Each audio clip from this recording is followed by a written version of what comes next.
The United States of America has had many presidents. There have been presidents who have changed the future of the world, and there have been presidents who have had little impact. But one thing is certain: Abraham Lincoln was one of the men who made the United States the great power it is today. Through his actions, Lincoln was able to influence the destiny of not only the United States of America, but of all the states. We will take a brief journey through the life of this extraordinary president. If you are ready to brew your coffee and sit in front of your screens, here we go.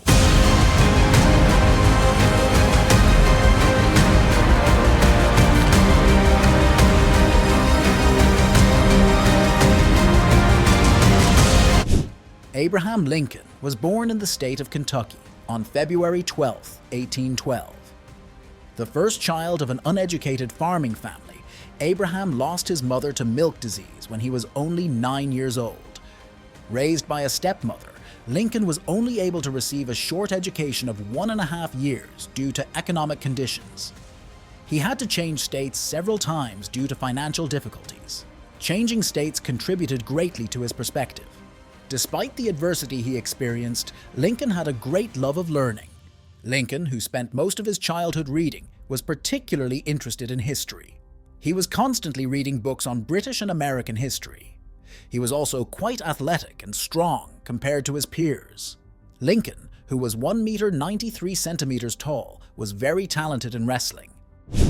At the age of 23, Lincoln made his first political attempt, running as a local candidate for the Liberal Party. But his campaign was a failure. Although his first experience was negative, Abraham Lincoln's political career had begun. Soon after, he was appointed to the management of the Sangamon Shipping Company. Here he took over the management of shipping on the Sangamon River. He then served as captain of the militia during the Black Hawk War. During this uprising, he gained his first military experience by commanding the militia Marines. In 1834, he won election to the state legislature. Later, he became interested in the field of law. He read many books on law in a short period of time, with the determination to research and read coming from his childhood. Later, this new curiosity and investigative spirit made him a lawyer. His time as a lawyer was the most successful period of Abraham Lincoln's life. During his career as a lawyer, he handled nearly 6,000 cases. He was successful in many cases and became one of the most successful lawyers. He was elected to the United States House of Representatives in 1847. His successful legal career also helped him advance in politics. In 1861, he was inaugurated as President of the United States.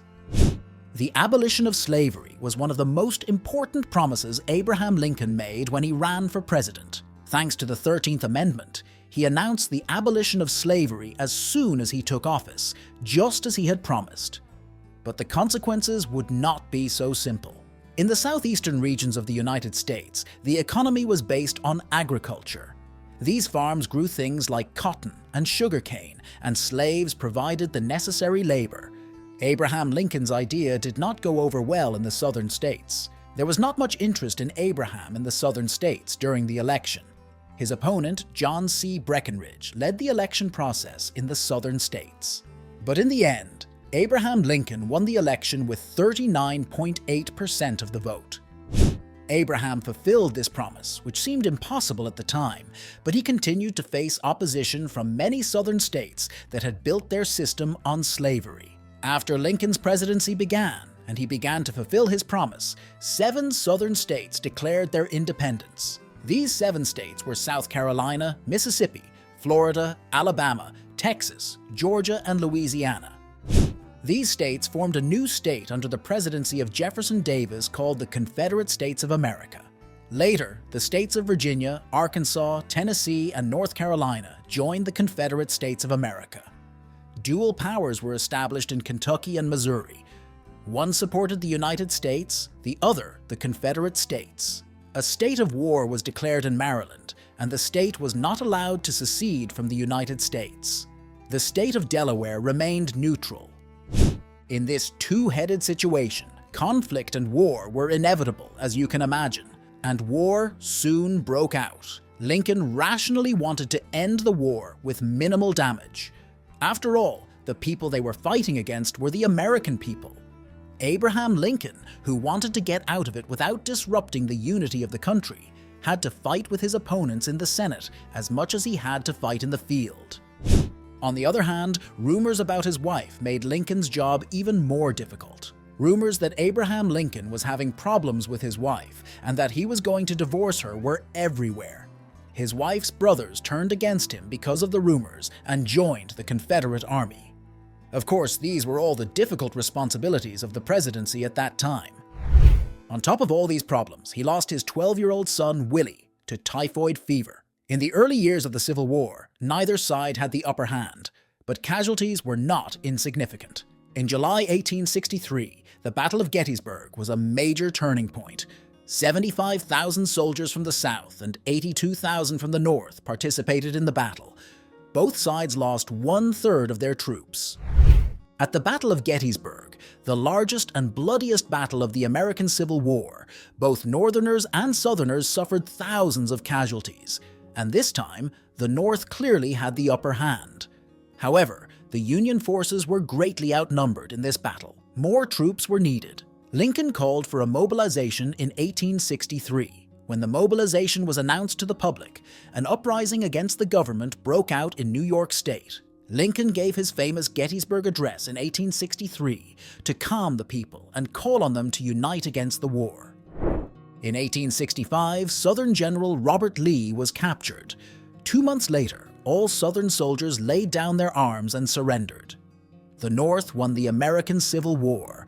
After the war ended, Lincoln offered loans to the defeated South to help them prosper rather than exploit them, and made a concerted effort to heal the wounds of the war. 5 days after the end of the Civil War, an event took place that would shape American history. John Wilkes Booth, a Southern spy, learned that Lincoln and his wife were attending a play at Ford's Theater, so he decided to make a plan that would change history. He would assassinate the President of the United States, Abraham Lincoln. He also organized assassins for the Vice President and the Secretary of State. Lincoln did not like overprotection and did not want his close bodyguard to be present that day. Lincoln and his wife took their seats in a private balcony in the theater. Booth drilled a hole in the back of the balcony and waited for the right moment. Lincoln planned to shoot at the funniest moment in the play, because the shot would go unnoticed amid the laughter. When the moment came, Booth shot Abraham Lincoln in the head amidst the sounds of laughter, walked on stage, yelled, "Always for tyrants!" and then fled. Abraham Lincoln, whose bold actions shaped the course of the United States and the world, died on the morning of April 15, 1865. Booth was found and killed by federal agents in a Virginia barn 12 days after the assassination. Thanks for watching the video. Don't forget to like and subscribe if you enjoyed the video. Share your thoughts and ideas about the video in the comments section. You can also turn on notifications to get more content and be part of our community. See you in the next video.